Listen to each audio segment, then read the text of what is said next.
What people need to understand about the Belt and Road Initiative, it's an effort to drive greater connectivity across the region that traditionally defined the Silk Road, both on land as well as on sea. It's largely a series of power, gas, oil, as well as maritime-related projects looking to connect this region from East Asia all the way to Europe. This is a region that's experienced tremendous dynamic growth over the past 2 decades, but that growth has been uneven. There is this big gaping pockets of black here throughout Central Asia. There is this lack of connectivity here between these different types of regions, and that is what the Belt and Road Initiative is designed to tie together. For the world economy to continue to move forward, we also need to look at the less developed countries. The connectivity is more than a physical infrastructure. When we look at the 3 dimensions of interconnectivity, the physical one, the institution, and then the ideas, then the interconnectivity or the Chinese version of globalization will be robust and the sustainable growth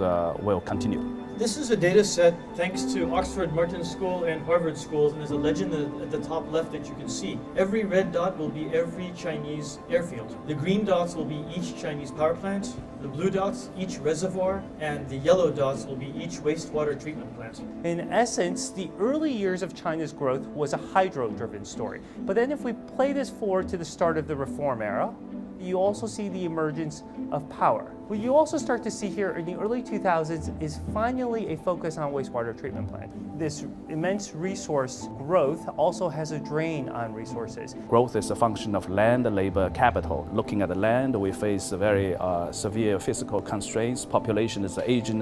What is important is innovation of human ideas so that the growth can continue. And we want to spread those ideas not only up into China, but also to the less developed countries. It's clear that if we're going to continue to grow at this pace, there are going to be tremendous strains on natural resources, and there's going to be degradation to environment. So the question is, how can this be done in a manner that will be able to draw on the lessons of the past 2 decades to tap into the potential of renewable energies? From the post-2008 period, as China really makes a strong commitment towards renewable energies, you see a story that where solar and wind industries were concentrated primarily in North America and Europe, and how really the center of production has shifted, particularly in solar, over now to Asia. The government give a lot of subsidies to firms so that the firms get a better chance for them to get restructured, better geared towards green growth. It's really an opportunity